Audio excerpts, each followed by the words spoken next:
সকাল সকাল ঘুম থেকে উঠেই টাটকা সবজি দেখে মনটাতে একদম ভরে গিয়েছে। তারপর সকালে রান্নাবাড়া করেছি আর দুপুরে রান্নাবাড়ার গোছগাছও সেরে নিয়েছি।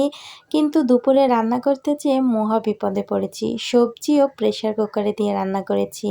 সো হ্যালো এভরিওয়ান, আসসালামু আলাইকুম। কেমন আছেন সবাই? এই তো সকালবেলা ঘুম থেকে উঠেই প্রথমেই দেখি আপনাদের ভাইয়া অনেকগুলো টাটকা সবজি নিয়ে এসেছে। প্রতিদিন সকালবেলা তো আমি হাঁটতেই যাই, মাঝে মাঝে আমিও কিনে নিয়ে আসি। তারপর এই তো সবজিগুলো কেটে ধুয়ে পরিষ্কার করে নিয়েছি। আজকে সিম ঘন্ট করব। আর সিম ঘন্ট আমার বেশ পছন্দ। আর কি একটা আলু নিয়ে এসেছে, এত বেশি মিষ্টি, সব তরকারিতে ওই আলুটা দেওয়া যায় না। যেই তরকারিগুলো শুধু মিষ্টি সেটাই দেওয়া যায়। তারপর এই তো পেঁয়াজ, রসুন আর কাঁচামরিচ সুন্দর মতো কেটে একটু তেলের উপর ভাজা ভাজা করে কিছুটা সরিষা দিয়ে ফাটিয়ে নিয়েছি।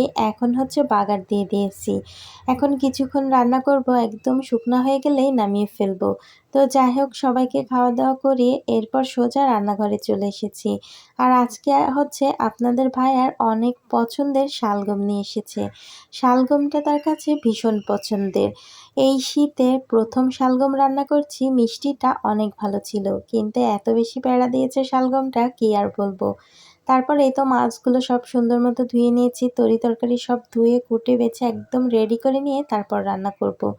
তো এই তো আমি আজকে ছোট মাছ মানে গুঁড়া মাছ রান্না করব। গুঁড়া মাছটা আগে আমি পেঁয়াজ রসুন কেটে হাতে মাখিয়ে রান্না করতাম, আর এখন মশলাটা বেটে তারপর রান্না করি।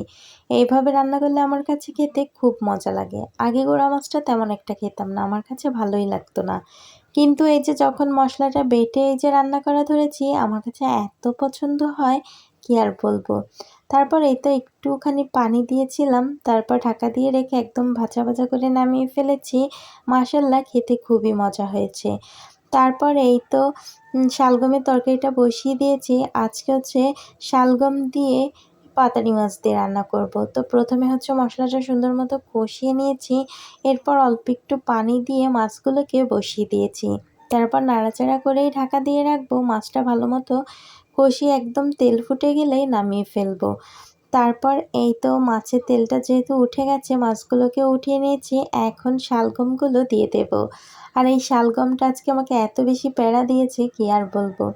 শালগম দিয়ে পুরো 20 মিনিট জাল করেছি, তারপরও দেখি একদমই সিদ্ধ হয় না।